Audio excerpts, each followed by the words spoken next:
Hi everyone, मैं आपका स्वागत करती हूँ मालवी अकेडमी में।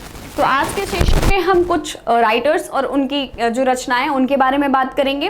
उसके अलावा कुछ तत्सम और तद्भव शब्द देखेंगे और लोकोक्ति और मुहावरों के बारे में जानेंगे। ठीक है, इससे पहले अब तक जितनी चीज़ें मैंने बताई है वो सारी आपके सिलेबस से रिलेटेड और ऑलमोस्ट सब कुछ कंप्लीट करा दिया गया है। तो प्लीज़ रिवाइज करते रहो, प्रैक्टिस करते रहो। इससे आपका प्रैक्टिस अच्छा होगा तो आपके जो रिजल्ट होंगे वो भी अच्छा आएगा और आप अच्छा परफॉर्म करोगे। मतलब देखो, कुछ चीज़ें ऐसी होती हैं कि आप बिना मन के भी करो ना तो भी आप जब पेपर देने जाते हो तो आप अच्छा कर लोगे, मतलब दिमाग में कहीं ना कहीं बैठी रहेगी तो आप आंसर करके आओगे। ठीक है, तो आज के सेशन में हम क्या करेंगे, कुछ किताब जिनको लिखा है, कुछ मशहूर किताब जिनके बारे में हम बात करते हैं, पेपर में आ जाता है, वो जीएसजीके के भी पार्ट में हो जाता है और कभी कभी हिंदी के पार्ट में तो होता ही है। ठीक है, तो हम देखते हैं। हमारा जो पहला सवाल है, गुनाहों का देवता उपन्यास का लेखक कौन है? कमलेश्वर, धर्मवीर भारती, अमृत राय और मनोहर श्याम जोशी। तो ये जो गुनाहों का देवता है वो लिखा है हमारे धर्मवीर भारती जी ने। ठीक है, मैंने कल एक सवाल कराया था जिसमें मैंने आपसे पूछा था कि गुनाहों के देवता की पृष्ठभूमि कौन सा शहर है, तो इलाहाबाद है। ठीक है, तो इसका जो सही आंसर हो जाएगा वो ऑप्शन बी हो जाएगा। गुनाहों का देवता लिखा है धर्मवीर भारती ने। नेक्स्ट क्वेश्चन जो है हमारा, सारा आकाश के लेखक कौन है? कमलेश्वर, राजेंद्र यादव, मोहन राकेश और मन्नू भंडारी। ये जो सारा आकाश है इसको किसने लिखा है? तो कमलेश्वर जी के द्वारा लिखा गया है या फिर राजेंद्र यादव, मोहन राकेश और मन्नू भंडारी। तो देखो, मन्नू भंडारी की बहुत ही चर्चित जो उपन्यास है वो है आपका बंटी, जिसके बारे में आपने बहुत सुना होगा। वहीं पे अगर हम बात करें मोहन राकेश का, तो आषाढ़ का एक दिन भी आपने सुना होगा, जो कि बहुत ही फेमस है। ठीक है, लेकिन अगर सारा आकाश की बात किया जाए तो वो है राजेंद्र यादव की। उसी के साथ साथ एक बात और, 1 इंच मुस्कान जो है वो राजेंद्र यादव और मन्नू भंडारी ने मिलकर लिखा है। ठीक है, तो सहरचना में लिखी गई ये किताब है। दूसरी बात जो आपको जानना है वो ये कि राजेंद्र यादव और मनु भंडारी पति पत्नी थे। ठीक है, आगे बढ़ते हैं। इनमें से शिव प्रसाद सिंह का उपन्यास कौन सा है? नीला चांद, डांग बंगला, औरत और राग दरबारी। राग दरबारी के बारे में भी मैंने आपको पढ़ाया। राग दरबारी श्रीलाल शुक्ल ने लिखा है। वहीं पे अगर मैं बात करूं नीला चांद, तो शिव प्रसाद सिंह द्वारा लिखा गया जो है वो है नीला चांद। बहुत ही फेमस रचना है। ठीक है, तो याद रखना, जो भी अभी मैं लेके आई हूँ उसमें सारे ऑलमोस्ट बहुत फेमस हैं। ठीक है, नेक्स्ट देखते हैं। अंधेरे बंद कमरे किसका उपन्यास है? प्रसाद का है, कमलेश्वर का है, मोहन राकेश का है और इलाचंद्र जोशी का है। तो अगर मैं प्रसाद की बात करूं तो प्रसाद की मोस्टली जो रचनाएं होती हैं वो ऐतिहासिक होती हैं, इतिहास पर आधारित होती हैं। वहीं पे अगर मैं बात करूं अंधेरे बंद कमरे, तो इसे लिखा है मोहन राकेश जी ने। ठीक है, मोहन राकेश जी का जो है आषाढ़ का एक दिन, ये और इसके बाद अंधेरे बंद कमरे, ये भी काफी चर्चित रचना है। ठीक, तो इसका सही आंसर हो जाएगा ऑप्शन सी। इलाचंद्र जोशी को हम क्या कहते हैं? मनोवैज्ञानिक रचनाकार कहते हैं। मतलब कि वो जितनी भी हमारी भावनाएं होती हैं, फीलिंग्स होती हैं, जो हमारे अंदर चल रही होती हैं, उस पर वो रचना करते हैं। ठीक है, आगे बढ़ते हैं और हमारा अगला सवाल है, इनमें से राजकमल चौधरी का उपन्यास छांटिए। मरी हुई मछली, एक पति के नोट्स, परख और मन वृंदावन। ठीक है, तो ये जो हमारे पास परख है इसे लिखा है किसने?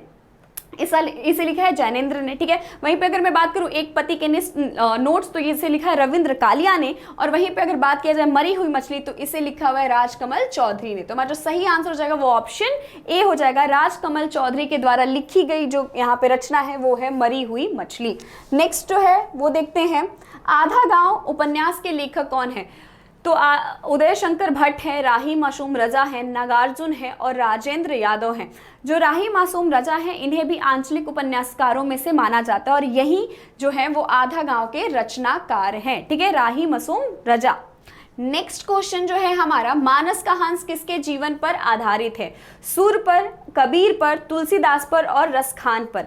तो जो मानस का हंस है वो तुलसीदास के जीवन पर आधारित है। ठीक है, तो इसका जो सही आंसर हो जाएगा वो ऑप्शन सी हो जाएगा। वहीं पे अगर बात किया जाए तो हमारे सूरदास हैं उन पर एक आधारित उपन्यास है जिसका नाम है खंजन नयन। ठीक है, अगर नयन के बारे में बात हुई है तो प्लीज ये मत समझिएगा कि सूरदास अंधे थे तो इसका कोई कनेक्शन नहीं हो सकता है सूरदास से। याद रखना, अपोजिट है। सूरदास के जीवन पे आधारित जो रचना है उसका नाम है खंजन नयन। ठीक है, नेक्स्ट क्वेश्चन जो है हमारा, तमस उपन्यास के लेखक कौन है? कमलेश्वर, भीष्म साहनी, रमेश बख्शी और निर्मल वर्मा।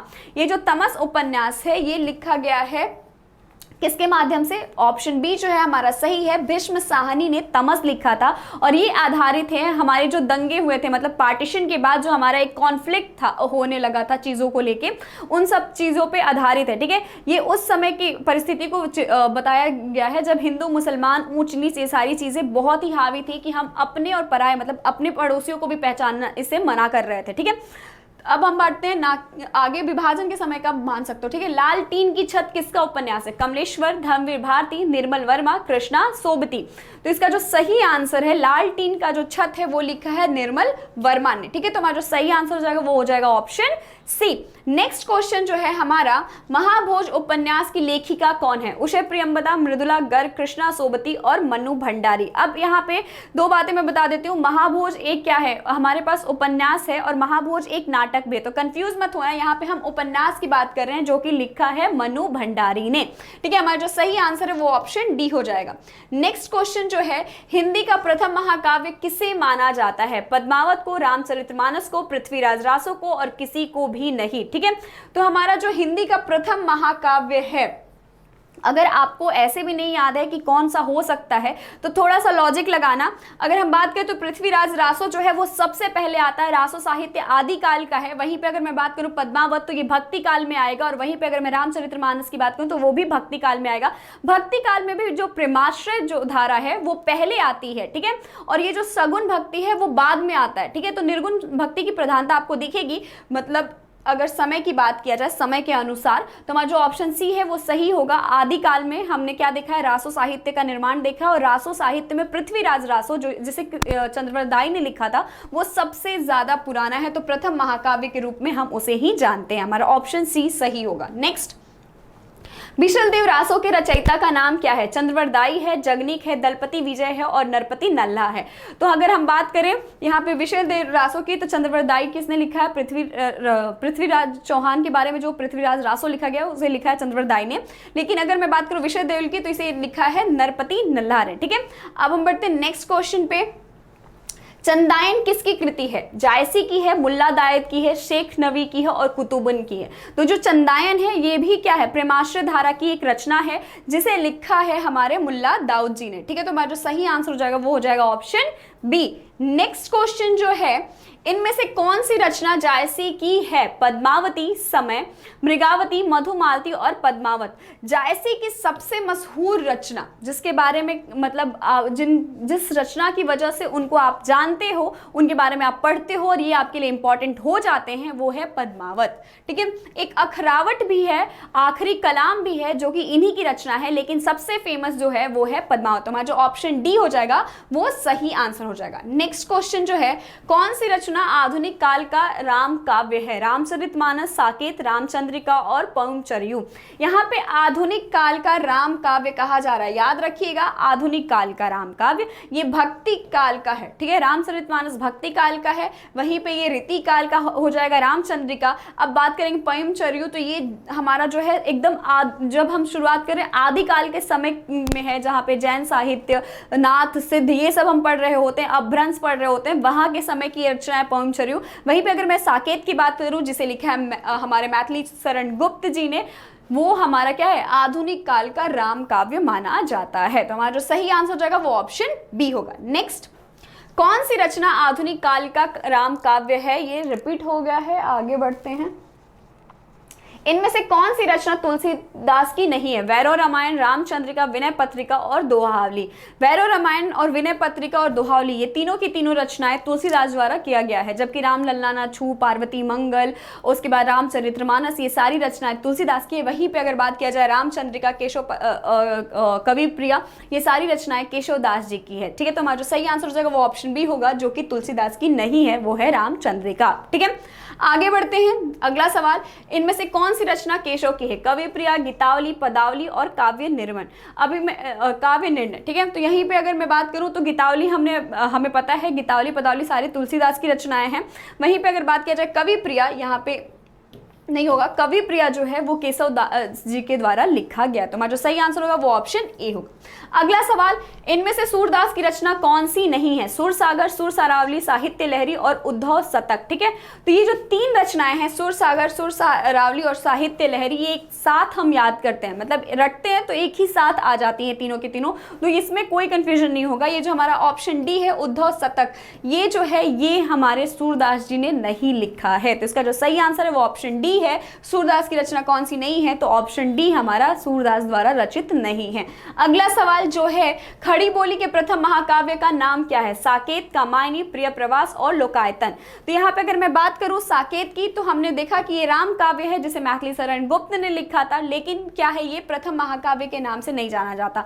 वहीं पे अगर मैं कामायनी की बात करूं, इसे लिखा प्रसाद जी ने, जयशंकर प्रसाद जी ने, बहुत इंपॉर्टेंट रचना है, इसके बारे में भी आपको पता होना चाहिए, लेकिन ये भी छायावाद की रचना है और ये प्रथम महाकाव्य के अंतर्गत नहीं आता। यहाँ पे हमें ध्यान रखना कि खड़ी बोली की बात हो रही है। खड़ी बोली के बारे में अगर हम बात करें तो भारतेंदु हरिश्चंद्र, या फिर ये कहा जाए कि जब द्विवेदी युग का प्रारंभ हुआ था और गद्य साहित्य हमारे सामने आया था, तब से खड़ी बोली के बारे में हम अच्छे से जानने लगे, उसकी रचनाएं होने लगी और काफी अच्छी रचना, मतलब यहाँ पे अगर हम कह रहे हैं कि प्रथम महाकाव्य मान रहे हैं, मतलब कि वो बहुत ही अच्छी होगी, इतनी कहते हैं ना कि वो एक ऐसा सा मार्क बना देना जिसको किसी ने टच नहीं किया या फिर जहां तक वो कोई पहुंच ना पाए, तो वैसे समय की रचना की हम बात कर रहे होंगे। तो कामायनी छायावाद में आती है तो ऑब्वियसली वो उसका पार्ट नहीं होगा। उसके बाद अगर हम बात करें लोकायतन, तो ये लिखा है किसने? पंत जी की ये रचना है। ठीक है, इस पे उनको एक पुरस्कार भी मिला है, सम्मान भी मिला है, ये आप मुझे कमेंट में बताएंगे कि लोकायतन पर उनको कौन सा सम्मान प्राप्त हुआ है। ठीक है, तो प्रिय प्रवास जो है ये है अयोध्या सिंह हरिऔध के माध्यम से रचित जो हमारा प्रथम खड़ी बोली का महाकाव्य है। तो हमारा जो सही आंसर हो जाएगा वो ऑप्शन सी हो जाएगा। नेक्स्ट क्वेश्चन जो है, भारत भारती के रचयिता कौन है? प्रेमचंद, निराला, सुमित्रानंदन पंत और मैथिली शरण गुप्त। तो जो प्रेमचंद जी है, इनकी फेमस रचना गोदान आपने पढ़ा होगा, और याद रखना कल भी मैंने जो सवाल कराया था, गोदान, रंगभूमि, कायाकल्प, ये सारे के सारे इनकी ही रचनाएं हैं। याद रखना, प्रेमचंद जी को ध्यान में रखना। ठीक है, वहीं पर अगर बात की जाए सूर्यकांत त्रिपाठी निराला, तो आपको मैंने कल बताया था कि गीतिका, अनामिका, परिमल, राम की शक्ति पूजा, जूही की कली, ये सारी रचनाएं जो हैं इन्हीं की अंतर्गत आती है। वहीं पे अगर मैं बात करूं सुमित्रानंद पंत की, तो ग्राम्या, युगबानी, ये सब किसके? सुमित्रानंद पंत के हैं। और मैथिली शरण गुप्त ने भारत भारती लिखा है। साकेत, भारत भारती, युगधारा, विष्णु प्रिया, पंचवटी, ये सारी मैथिली शरण गुप्त की रचनाएं। आगे बढ़ते हैं, निम्नलिखित में से कौन सा एक उपन्यास जैनेन्द्र रचित है? पुनर्नवा, परख, सेवा सदन और एकदा नैमिषारण। सेवा सदन जो है ये हमारे प्रेमचंद्र जी ने लिखा है, तो प्रेमचंद्र जी पे थोड़ा विशेष ध्यान दिया जाए। ठीक है, तो यहाँ पे हमें बताना है जैनेन्द्र के द्वारा रचित। तो मैंने जब आपको बताया था पीछे ही क्लास जब लिया, तो मैंने परख पे ही आपको बताया कि ये किसकी रचना है। अब आपको पता है कि ये किसने लिखा है, तो परख जो है वो जैनेन्द्र जी के द्वारा लिखा गया है। तो हमारा जो ऑप्शन बी है वो सही हो जाएगा।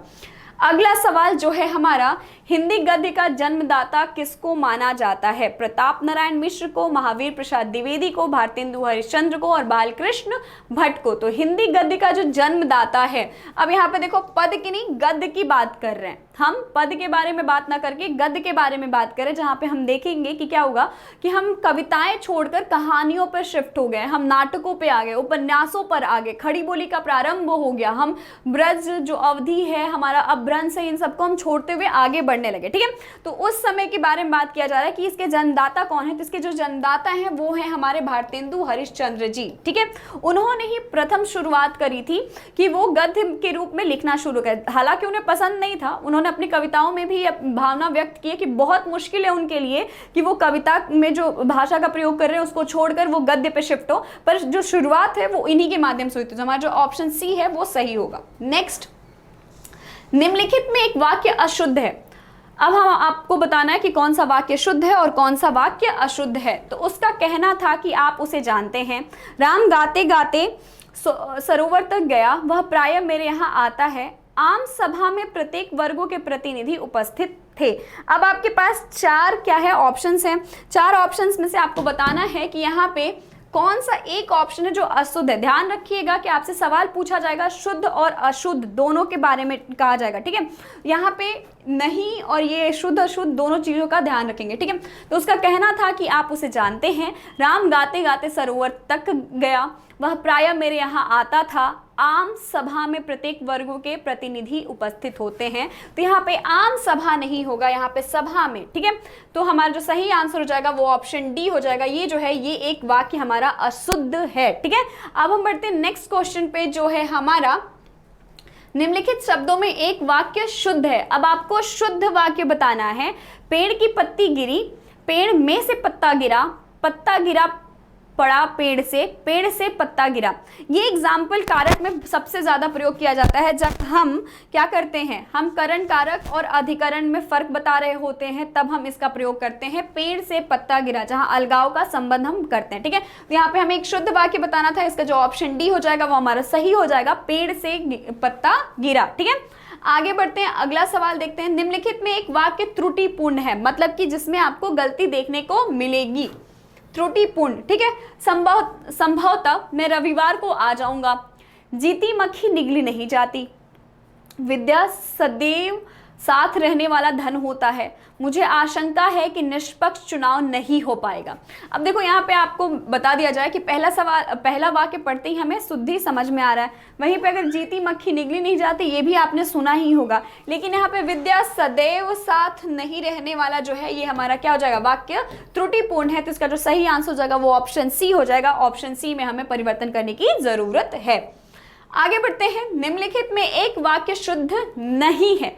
फिर वापस याद रखना, अशुद्ध भी वो लिख सकता है और यहाँ पे शुद्ध नहीं है लिख रहा है, तो दोनों बात को आपको ध्यान में रखना ही है, क्योंकि कंफ्यूज कैसे भी हो सकता है। कभी कभी होता है ना, पीए प्रेशर मतलब सॉरी एग्जाम के प्रेशर में हम बैठे रहते हैं और हम क्या करते हैं कि पूरा ऊपर से जो इंस्ट्रक्शंस दिए गए हैं उसे नहीं पढ़ते और नीचे हम मार्क करके चले जाते हैं। मेरे साथ भी होता है, जब कभी हम यहाँ पे नहीं होते या फिर कभी मेंटली डिस्टर्ब होते हैं तो हम क्या करते हैं कि हम पढ़ते हैं कुछ और, आंसर कुछ और करके चले जाते हैं, ठीक है।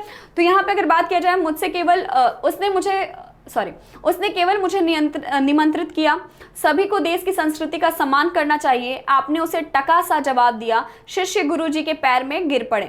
तो यहाँ पे जो वाक्य शुद्ध नहीं है वो है हमारा ऑप्शन डी, शिष्य गुरुजी के पैर में गिर पड़े। ये वाक्य हमारा जो है अशुद्ध है, बाकी सारे जो वाक्य हमारे शुद्ध है, ठीक है। आगे बढ़ते हैं और अगला देखते हैं। निम्नलिखित वाक्यों में एक अशुद्ध वाक्य है। उसने अपने प्राण की बाजी लगा दी थी, राम सीता और लक्ष्मण वन को गए, उसकी आंखों से आंसू निकल पड़े, उसके महत्व से सभी लोग परिचित हैं, उसके महत्व से आपकी महत्व से सभी लोग परिचित हैं, ठीक है। अब यहाँ पे आपको बताना है कि इन चारों में से कौन सा ऐसा वाक्य है जो शुद्ध नहीं है। तो यहाँ पे वन को गए नहीं होगा, ठीक है। तो हमारा जो सही आंसर हो जाएगा वो ऑप्शन बी हो जाएगा, राम सीता और लक्ष्मण वन को गए, ये जो वाक्य है ये शुद्ध नहीं है, बाकी तीनों वाक्य हमारे शुद्ध हैं, ठीक है। आगे देखते हैं और अगला सवाल जो है हमारा, निम्नलिखित में एक वाक्य त्रुटिपूर्ण है। निरपराधी को सजा नहीं देनी चाहिए, वह सकुशल घर पहुंच गया, मोती सीप में पलता है, व्यापारी ने 5 कुंटल यहाँ पे कोयला खरीदा। अब आपको बताना है कि किस वाक्य में आपको त्रुटि दिख रही है, ठीक है।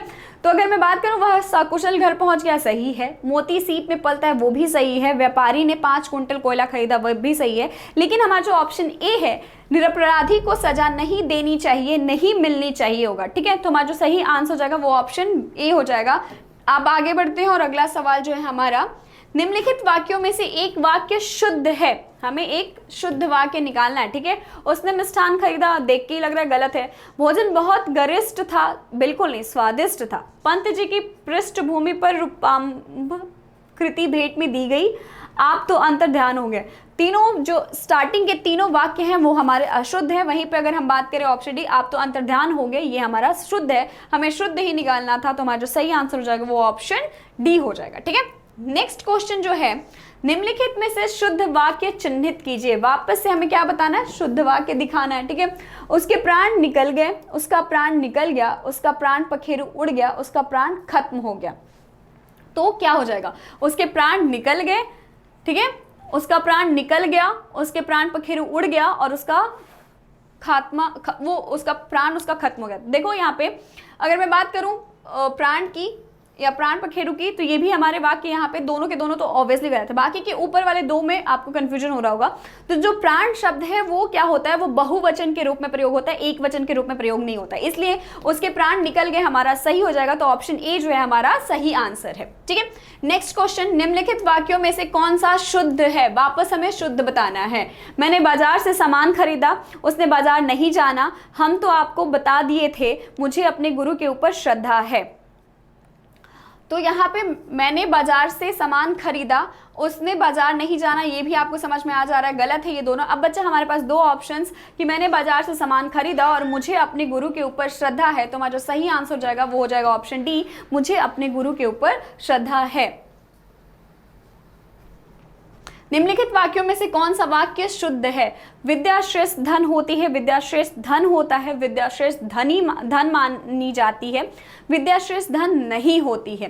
तो यहाँ पे अगर हम बात करें शुद्ध वाक्य की, तो अगर हम देखेंगे कि विद्या श्रेष्ठ धन नहीं होता है, ये नहीं होगा, विद्या श्रेष्ठ धन मानी जाती है, ये भी नहीं होगा, विद्या श्रेष्ठ धन होती है, तो यहाँ पे अगर हम बात करें विद्या स्त्रीलिंग होती है, पर जो धन है वो क्या है जाएगा। तो अगर हम बात करें विद्या श्रेष्ठ धन होता है, तो हमारा जो सही आंसर हो जाएगा वो ऑप्शन बी होगा। ठीक है, अब हम बढ़ते आगे और हमारा अगला सवाल है, निम्नलिखित में से शुद्ध वाक्य फिर से हमें ढूंढ के बताना है। तो गौतम ऋषि की पत्नी का नाम अहिल्या था, राजीव निरपराधी है, अंगद रावण संवाद का पर प्रकाश डाली और अग्नि प्रज्वलित हो रही है। तो इसका जो सही आंसर आएगा वो क्या आएगा? अगर इसकी सही आंसर की बात की जाए तो इसमें जो सही आंसर हो जाएगा वो होगा हमारा शुद्ध वाक्य। देखना तो गौतम ऋषि की पत्नी का नाम अहिल्या था। ठीक है, अब आगे बढ़ते हैं। नेक्स्ट क्वेश्चन, शेर को देखकर उसका होश उड़ गया का शुद्ध वाक्य क्या है? शेर को देखकर वह भयभीत हो गया, शेर को देखकर वो बेहोश हो गया, शेर को देखकर उसका होश भाग गया, शेर को देखकर उसके होश उड़ गए। तो इसका सही क्या करना है? शुद्ध रूप लिखना है। ठीक है, तो शेर को देख के उसके होश उड़ गए, ऑप्शन डी जो है हमारा सही हो जाएगा। नेक्स्ट, निम्नलिखित वाक्यों में शुद्ध वाक्य क्या है? यहाँ गन्ने का ताजा रस बिकता है, यहाँ ताजे गन्ने का रस बिकता है, ताजा गन्ने का रस यहाँ बिकता है और ताजी गन्ने का रस यहाँ बिकता है। इसका जो सही आंसर होगा वो हो जाएगा यहाँ गन्ने का ताजा रस बिकता है। ठीक है, तो हमारा ऑप्शन जो है यहाँ पे ए सही होगा। नेक्स्ट, इनमें कौन सा वाक्य शुद्ध है? सीता ने यह कहा, सीता ने यह कही, सीता यह कही और सीता यह कहा। ऑब्वियसली सीता स्त्रीलिंग है, तो यहाँ पे हो जाएगा ऑप्शन सी, सीता यह कही। ठीक है, नेक्स्ट, सॉरी, सीता ने यह कही। नेक्स्ट, आंख के अंधे नाम नयन सुख का अर्थ क्या है? गुणों के विरुद्ध काम होना, बुद्धिहीन किंतु पर्याप्त धन, अंधा आदमी प्रायः गुणवान होता है, एक आंख के अंधे को भी सभी सुखद अनुभव हो सकते हैं। तो यहाँ पे अगर बात किया जाए आंख के अंधे नाम नयन सुख, तो इसका जो सही आंसर होता है वो होता है ऑप्शन ए, गुणों के विरुद्ध नाम होना। मतलब कि यहाँ पे वो अंधा है, उसका नाम क्या हमने रखा है? नयन सुख। जैसे अभी मैंने आपको एक बताया कि सूरदास की जो रचना है, मतलब सूरदास को रख कर जो रचना की गई है उसका नाम है खंजन नयन, जबकि आपको पता है कि उनकी आंखें नहीं थी। चिकना घड़ा होना मुहावरा का सही अर्थ क्या है? चिकना चुपड़ा होना, समृद्ध होना, निर्लज होना और मधुर भाषी होना। चिकना घड़ा जो है उसका जो सही आंसर हो जाएगा वो ऑप्शन हमारा सी हो जाएगा, निर्लज होना। ठीक है, आगे देखते हैं। नेक्स्ट क्वेश्चन जो है, मुहावरे का प्रयोग वाक्य के अंतर्गत होता है और लोकोक्ति पूर्ण वाक्य होती है या कथन है? सही है, गलत है? कथन का प्रथम अंश सही है, कथन का अंतिम अंश सही है। तो अगर बात की जाए तो मुहावरे का प्रयोग वाक्य के अंतर्गत होता है, बात तो सही है। और ये जो लोकोक्ति होती है वो पूर्ण वाक्य होती है, जैसे कि नाच न जाने आंगन टेढ़ा। ठीक है, तो ये जो हमारा सही आंसर हो जाएगा वो होगा ऑप्शन ए, मुहावरे का हम प्रयोग वाक्य के अंतर्गत करते हैं। वहीं पे अगर बात की जाए तो लोकोक्ति अपने आप को ही डिफाइन कर रही होती है। ठीक है, आगे, इस वाक्यांश में निर्मम अर्थ समाहित है। क्रूर हृदय वाला व्यक्ति, ममता शून्य हृदय वाला व्यक्ति, संवेदन शून्य व्यक्ति और दया रहित व्यक्ति। तो जो निर्मम हो उसमें ममता शून्य हृदय वाले व्यक्ति को हम कहते हैं। मतलब अगर बात किया जाए तो यहाँ पे चारों ही जो है कहीं ना कहीं एक समान सा अर्थ दे रहे हैं, पर यहाँ पे अगर दया रहित की बात किया जाए और हमने यहाँ पे क्या निर्मम एक शब्द दिया गया है, निर्मम, जिसमें ममता ही ना हो, तो ममता शून्य व्यक्ति को हम क्या कहते हैं? निर्मम कहते हैं। नेक्स्ट, समय के अनुसार काम करना चाहिए अर्थ की बोधक लोकोक्ति कौन सा है? मतलब कि जैसा समय है वैसा ही काम करना चाहिए। तो जैसी बहे बयार पीठ तत् तैसी दीजे, जाके पाँव न फटे भिवाई सो क्या जाने पीर पर आई, उंगली पकड़कर पहुंचा पकड़ना, ठीक है। का बरसा जब कृषि सुखावे, यहाँ पे अगर बात किया जाए जाके पाँव न फटी भिवाई सो क्या जाने पीर पर आई, मतलब कि जिसने खुद कष्ट नहीं देखा वो दूसरे के कष्ट के बारे में क्या ही बात करेगा, ठीक है। बट वहीं पे अगर समय के अनुसार के बारे में बात किया जाए तो उंगली पकड़कर पहुंचा पकड़ना, इसका भी कोई अर्थ नहीं होगा, जिसका मतलब अगर हमसे सवाल जो पूछा गया कि समय के अनुसार वाले पे अगर हम बात करें जैसी बहे बयार पीठ तत् तैसी दीजिए, मतलब कि जैसी समय है जैसी परिस्थिति उसी के अनुसार काम कीजिए। तो इसका जो सही आंसर हो जाएगा वो ऑप्शन ए हो जाएगा, ठीक है। भारत के अतुलित धन वैभव पर अंग्रेजों ने दांत गड़ा दिए, वाक्य में प्रयुक्त दांत गड़ा दिए का अर्थ क्या है? किसी वस्तु को गलत ढंग से पाने की गहरी चाह, दूसरे की वस्तु देखकर ललचा जाना, दूसरे की वस्तु चुराने की चेष्टा करना और धोखे से दूसरे की वस्तु को लेना।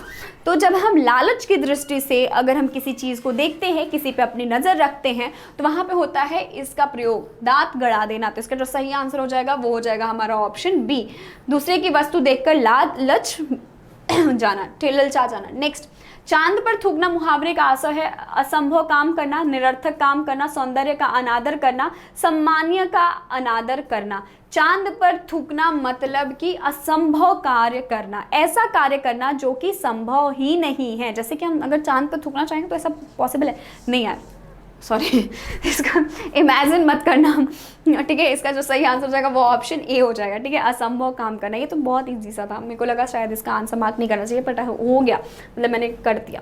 बेटा समय रहते ना पढ़े तो भविष्य में बुरी तरह पछताओगे, वाक्य में बुरी तरह पछताओगे के स्थान पर यह मुहावरा आ सकता है। भाई साहब ये बातें हमने बहुत सुनी है कि बेटा अगर अभी आपने पढ़ाई नहीं करी ना तो आगे आपको कुछ नहीं मिलने वाला। बात तो सही है, ये आपके लिए भी होता है कि अगर आप पढ़ाई नहीं कर रहे हो या फिर ध्यान नहीं दोगे तो आगे पछताओगे, ठीक है। वैसे एक इसके लिए लोकोक्ति है, अरे यार वो वाली बहुत, चिड़िया चुग गई खेत करके जो है, अब पछतात होत क्या जब चिड़िया चुग गई खेत, ये लोकोक्ति है, हमें मुहावरा बताना है, ठीक है। अंगारों पे लोटोगे 8-8 आंसू रोगे, अंचरा पसारोगे कुएं में गिरोगे। तो अगर बात किया जाए भविष्य में पछताओगे, इसके लिए होगा 8-8 आंसू रोगे, ठीक है। ऑप्शन बी जो है हमारा सही हो जाएगा। नेक्स्ट, मैं तुम सबको खूब समझता हूं, तुम सब एक जैसे हो के लिए उपयुक्त है चोर चोर मौसेरे भाई, एक ही थाली के चट्टे बट्टे, केरे बेरे का संग, जैसे नागनाथ वैसे सापनाथ, ठीक है। अब यहाँ पे हम कल बता रहे थे कि एक ही प्रवृत्ति के होना, मतलब कि हम एक ही थाली के चट्टे बट्टे हैं, ठीक है। इसका जो सही आंसर हो जाएगा वो ऑप्शन बी हो जाएगा। तुम सब बहुत मतलब यहाँ पे एक ही जैसे हो, तो एक ही प्रवृत्ति के होना, एक ही प्रकृति के होना, तो हमारा जो सही आंसर हो जाएगा वो ऑप्शन बी हो जाएगा, एक ही थाली के चट्टे बट्टे। भीगी बिल्ली होने का अभिप्राय है भीग जाना, बिल्ली की आवाज़ निकालना, डर जाना और सर्दी लग जाना। तो देखो इसका आंसर तो मैं बताऊंगी नहीं, और अगर मतलब भीगी बिल्ली होने का अगर आपको नहीं पता तो फिर तो भाई टेंशन वाली बात है, ठीक है। तो इसका आप कमेंट बॉक्स में बताएंगे। नेक्स्ट क्वेश्चन जो है हमारा, कौन मुहावरा नहीं है? लाल पीला होना, सब्ज बाग दिखाना, पीला मुंह करना, हरा ही हरा सूझना। ये दो बातें आप करेंगे, मतलब ये होमवर्क है आपके लिए, इसमें दो काम करेंगे। एक तो ये सब्ज बाग दिखाना, इसका आप क्या करेंगे मुझे बताएंगे कमेंट में कि अर्थ क्या होता है, जबकि ये मुझे मैंने एक सेशन में इसका भी वो लिया है, मतलब ये सवाल भी लिया हुआ है। तो आप मुझे बताएंगे कि सब्ज बाग दिखाना जो है इसका क्या अर्थ होता है, और दूसरा इस क्वेश्चन का आंसर देंगे कि पीला मुंह करना, हरा ही हरा सूझना, लाल पीला होना और सब्ज। एक तो ऑप्शन ऐसे भी खत्म हो गया ना, तो 3 ऑप्शन से आपको आंसर चूज करके बताना, ठीक है।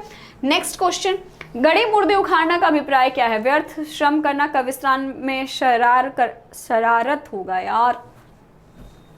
देखिए ऐसा है कि काम जो है वो बहुत सारे रात में होते हैं, मतलब कि ये वाले तो कभी कभी मिस्टेक हो जाता है। कब्रिस्तान में शरारत करना, ठीक है। अंतिम संस्कार करना, पुरानी बातों को दोहराना, यहाँ पे ये नहीं होगा, ठीक है।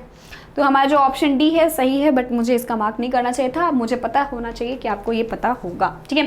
कान का कच्चा होना, कम सुनना, सुनी बात पर विश्वास करना, कान का कमजोर होना, दूसरों की बात मानना। इसका भी आंसर आप देंगे, वो बहुत ही कान का कच्चा है। इसका जो मैंने आपको अब एक वाक्य में प्रयोग करके भी दे दिया, अब आप इसका जवाब बताओगे मुझे कि इसका सही आंसर क्या होगा। नेक्स्ट क्वेश्चन जो है हमारा वो है, निम्नलिखित में लोकोक्ति कौन है? आसमान पर थूकना, उल्टा चोर कोतवाल को डांटे, गूलर का फूल होना, कोढ़ में खाज होना। ठीक है, तो अगर बात किया जाए लोकोक्ति की, तो आपको पता है लोकोक्ति क्या होता है। तो यहाँ पे अगर हम बात करें उल्टा चोर कोतवाल को डांटे, तो ये हमारा लोकोक्ति है। बाकी सारे जो है आसमान पर थूकना, गुलर का फूल होना, कोढ़ में खाज, ये सारे क्या हैं हमारे सारे के सारे मुहावरे। नेक्स्ट, न नौ मन तेल होगा, न राधा नाचेगी। ठीक है, काम न करने का बहाना, खूब काम करना, काम से दिल उबना, काम में आलस्य करना, ना पूरी होने वाली शर्त। ठीक है, यहाँ पे हो जाएगा असंभव, ये भी ऐड कर लेना। ठीक है, तो न नौ मन तेल होगा, ना राधा नाचेगी, मतलब कि असंभव कार्य। तो ऑप्शन डी जो हो जाएगा हमारा सही हो जाएगा। आगे बढ़ते हैं। कलेजे पर सांप लौटना मुहावरे का अर्थ क्या है? दुखी होना, ईर्ष्या से जल उठना, दुश्मनी निकालना, दीनता प्रकट करना। कलेजे पर सांप लौटना जब छोटे थे हम बहुत सुनते थे। ठीक है, मतलब मम्मी ये जो नॉर्मल टर्म है ये उसमें बहुत इस्तेमाल होती है। मतलब अगर गाँव में आप रह रहे हो, ऐसी संस्कृति आपने देखी है जहाँ पे हम बैठ के मम्मी लोग दादी लोग आपस में बातें कर रहे होते हैं, तो उसमें जिस का प्रयोग करते हैं वो यही होता है। ठीक है, तो अगर बात करें कलेजे पे सांप लौटना मुहावरे का अर्थ, तो ये हो जाएगा हमारा ईर्ष्या से जल उठना। ठीक है, नेक्स्ट, तद्भव शब्द निर्दिष्ट कीजिए, मतलब इसमें बताना कौन सा ऐसा तद्भव है। तद्भव वो होते हैं जो कि संस्कृत से आए हुए हैं, जिनका प्रयोग हम हिंदी में करते हैं। संस्कृत के शब्दों के बिगड़े हुए रूप वो तद्भव हो जाते हैं। और अगर हम तत्सम की बात करें तो वो शब्द जो संस्कृत ही होते हैं और उनका प्रयोग उसी रूप में हम किस में करते हैं, अपने साहित्य अपने हिंदी में करते हैं। तो अगर मैं तद्भव की बात करूँ तो आधा, कूप, विद्या और व्योम, इसमें जो आधा जो है वो हमारा तद्भव शब्दों के अंतर्गत आता है। नेक्स्ट, तत्सम शब्द, क्लिष्ट, कठोर, कठिन और मजबूत। जो तत्सम शब्द है वो कौन सा है, मतलब संस्कृत का ही शब्द कौन सा है? तो हमारा जो सही आंसर हो जाएगा वो ऑप्शन ए हो जाएगा, क्लिष्ट। आपको देखने में ही लग रहा है कि ये चारों ऑप्शंस में जो 3 ऑप्शन जो है हमारे वो थोड़े से हिंदी वाले टच पे आ रहे हैं। वहीं पे अगर पहला ऑप्शन है क्लिष्ट, वो थोड़ा संस्कृत का टच दे रहा है, मतलब कि कठिन। ठीक है, तो हमारा जो सही आंसर हो जाएगा वो ऑप्शन ए हो जाएगा। नेक्स्ट, ढीठ शब्द का तत्सम है दृष्ट, पुष्ट, दृश्य और दृष्ट। तो जो ढीठ है इसका जो तत्सम शब्द है संस्कृत का वो हो जाएगा ऑप्शन डी, दृष्ट कहते हैं। जो ढीठ होता है उसे दृष्ट कहते हैं। तो हमारा जो सही आंसर है वो ऑप्शन डी होगा। नेक्स्ट क्वेश्चन जो है हमारा वो है तत्सम शब्द का चयन कीजिए, शेर, बब्बर शेर, व्यापन और बाघ। तो हमारे पास जो तत्सम शब्द होता है वो हो जाएगा ऑप्शन सी। ऑब्वियसली आप इतने सारे ऑप्शंस देख रहे हैं, उसमें से आपको जो क्लिष्ट लग रहा है वो कौन सा है। नेक्स्ट, माँ शब्द का तत्सम, माँ का शब्द तत्सम बताना है। माता, मातृका, मातृ और अम्मा। अम्मा जो है, अम्मा हो, ये सारे शब्द तो हम मतलब क्षेत्रीय भाषा में करते हैं, देशज शब्दों में आएगा। ठीक है, वहीं पे अगर हम बात करें मातृका तो वो नहीं होगा। हमारा जो सही ऑप्शन होगा वो ऑप्शन सी होगा, मातृ। ठीक है, तो हमारा जो सही आंसर है वो हो जाएगा ऑप्शन सी। ठीक, अब नेक्स्ट क्वेश्चन। ओके, तो हमारा जो सवाल है यहीं पे समाप्त होता है, साथ ही साथ आज का सेशन में। ठीक है, ये जितने भी सवाल थे वो तत्सम तद्भव से थे। लास्ट वाले सेशन में हमने देखा था हमारे पास उपसर्ग प्रत्यय से भी सवाल लिए गए हैं। तो बाकी प्लेलिस्ट में भी ऐसी चीज़ें आपको दी गई हैं। मैं बार बार प्लेलिस्ट का नाम इसलिए ले रही हूँ क्योंकि वहाँ पे बहुत कुछ है जो आपके लिए बहुत हेल्पफुल साबित होगा। ठीक है, तो आप और दूसरी चीज़ आपके पास बेनिफिट उन वीडियोज़ को देखने की ये भी है कि आप इंटू 2 करके आराम से देख सकते हो। ठीक है, तो जाकर आप उससे विजिट कर लें, आप एक बार देख लें और साथ ही साथ जितना भी आपको यहाँ पर पढ़ाया जा रहा है प्लीज़ उस पर ध्यान रखें। जो भी आपको होमवर्क दिया गया है वो कमेंट सेक्शन में कमेंट करके प्लीज़ बताएं। और आज का सेशन हम समाप्त करते हैं, अब मिलेंगे हम अगले सेशन में। वैसे हमारा सिलेबस समाप्त हो चुका है, ये सारी चीज़ें जो भी हैं वो सिर्फ एक प्रैक्टिस बेसिस पे चल रही हैं, तो आप इससे रिवीजन करते रहें। साथ ही साथ प्लेलिस्ट से विजिट करके आप अपने कोर्स को भी कंप्लीट, अपनी चीज़ों को जो कि आपको लगे कि यहाँ पे वीक है, यहाँ पे मुझे कॉन्सेप्ट पे बात करने की ज़रूरत है, तो आप कॉन्सेप्ट वाली चीज़ें दे सकते हैं। हम अभी फ़िलहाल MCQs के ही थ्रू चल रहे हैं। ठीक है, तब तक अपना ध्यान रखें, पढ़ते रहें, प्रैक्टिस करते रहें, स्वस्थ रहें, मस्त रहें, पढ़ते रहें, पढ़ाते रहें। Thank you.